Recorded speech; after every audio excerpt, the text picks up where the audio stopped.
twinuche extra tayari West irakadiye tukani yoroho eshayijin beyazini ZDJ Serebo Wambarara ntuba turiho bururwo kubanza kusigurwa katano shayi 11 mpaka shayi mwezi omwebaziyo tashirona beyazini ZDJ na Phantom DJ ntuba turiho kurunje munonga erizoba rya Nyakazoba ni weekend kandi of course erizo atwatayirwo mu rembo rwito rwambarara omweshongozi w'amani munonga ogu nomwe abeshongozi bakurwa mu Center mu family ninga Shirastebone wa Center mu family nomweshongozi w'amani munonga ni wamweta Dax vibes no wetu na erizo bano tukwenda kubasya echo nekora no kwekumira aha twinuche extra Dax vibes twakwachira mu rembo orwambara ejeni tayari West so nankati mundaba kwendi ejeni tayari West hona eriho amikutuyona tujyazuku tujya free to air njimanya izo na yaman twakushemererwa twinuche extra na munonga tayari West yaman nange nasanyisa kubera namwe wano yaman chechiliwo tourist nange ndi stay ndi wano Mbarara ka weather people are beautiful here they are welcoming so I'm happy I'm enjoying my time yeah man Dax vibes first things first guno munundi gwo kubanza kwijambarara oba otwire noije gwo munundi gwo gusoso kujembarara nindu chenga noruchengo runyankole ndulira naye so kuddamu kubanga mukyala wange naye munyankole yama obwiro ahotandikire kora disco washanga ngwejesha no murundi gwo kubanza kwijo mu Western Uganda kweshongora what does it mean to you? It's a blessing buli mu kiroto when I left Mbarara nagamba njala nkomeo nga ndi celeb ni superstar and it has happened I've come back when people are welcoming me nga bankubira zibai you know it's a dream come true because Mbarara is one of the major cities in Wokuba Mbarara Wokubye Uganda. Yeah man. Obirori banda atori Mbarara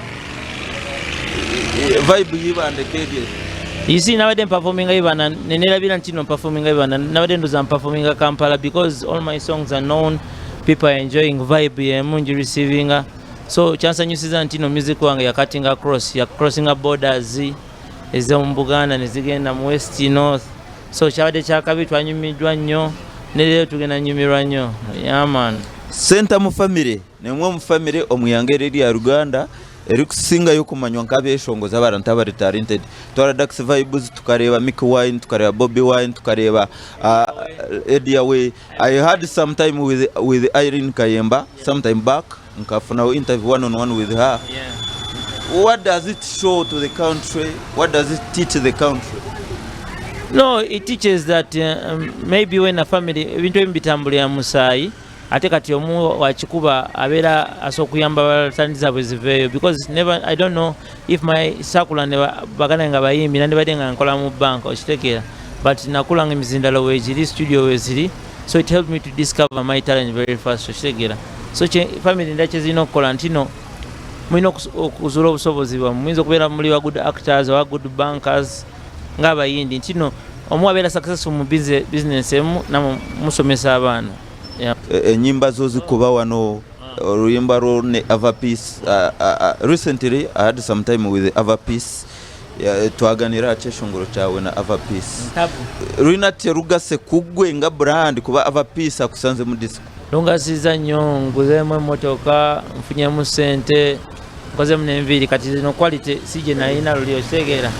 kati mbima no kuvimba no bushedi buva America kati you know it has I've become more known. It has been a very big step in my career, you know. Tegeza na Mbara twina yaba akabi abasoro kubako chebagatta ko kumwe abari musi wobere Mbara twina chewetaga walalawo nakwanga benawe bibiri just Mbara kibulamu kyokka mwetagamu omuntu nga Dax vibes ne kati nzuno wendi betaga Dax vibes kati sengu kove Kampala deno era wedanchirowooza era omuntu ato bulungi tuyinza okulaba twarabye wawanise show nga 29 August Hotel Africana, right? Why now? So chinsanyusiza nti tayari ina ba presenter abali informed ebintu byonna byabuza osomera wa Harvard wa ate bisinga osanga presenter nakubuza no questions ntino oyimbide emyaka emeka wera ba maaso myaka bicho segera ine enyimba meka twavayo danga tayari we are current affair TV. On the 29th of August tugenda kubera Hotel Africana is my first show, my maiden show. Etandika jane yange empya. Kalo nyimba zebade sinafulumya okitegera. So on the 29th of August tugenda beera Hotel Africana tugenda kubanga tubalinze okitegera muje tukuba omuziki tujja kukola nezi extra mbadde ndoozaako noteekala nembala kubanga ndaba vibe ziri waggulu but it's going to be fun on the 29th of August muje tunyumire Hotel Africa. Lwaki tusazeewo tukolere guno omwaka? Because it's a time I feel it in my bone kubanga nagiranga last year mu September mmanyi okifeelinga mnoga nti yeah I think I'm ready now bali bangamba nkoleyo bushozi nga nkuba kana akayimba believe kolayo show biki and all that nengamba no I feel like nokujja nga balina catalog enough songs engenda obbawa nga nange vibe kubanga kati waliwo n'obukojo wenafunye ngenda bufulumya ku lunaku lwa concert yawo so I feel this is the time the journey begins on 29th August. Right now Dax Vibes etirundi tamburo muyanga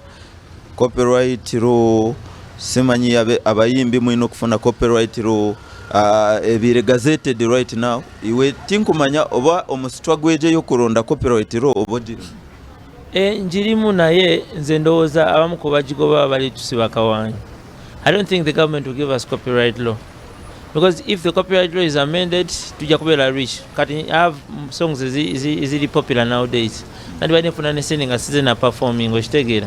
ennyingi okusinga zenfuna okitegeera but copyright wajja ameninga nja kuba nga nfuna amagye mangi nga I have an independent mind but that's not the intention of maybe the government oba batukulira so baagala tubeerenga like tusabiriza oba nga tetuli mbwetaavu. I think that's the main thing. Wandera ngwa abajerumuni bajebembera abagikurembede nga bari mu kujigoba abamu babasubaka wani mbanda ba president Eddy Kenzo vice Shiba Karungi Uncle Palaso kati kusawoze nongamba bakusubaka wani kitegeeza abo kenyini be babasubaka wani either abakulembeze aba federation either be babalimba oba batulimba you understand so aba blaming anzo kwanga bambi pushing out with good heart ndaga naye afune copyright afune achievement naye ngaye bamulimba oba naye nga amanyi kino kawanyi bagenda bikola nga naye just akitambulirako because I don't think it will be a surprise to me if it happens because bakisuubiza emyaka ebiri emabega nakisuubiza na posting akenzo nangamba January 1st this year nothing happened katuchalinda maybe yes wanakomawo.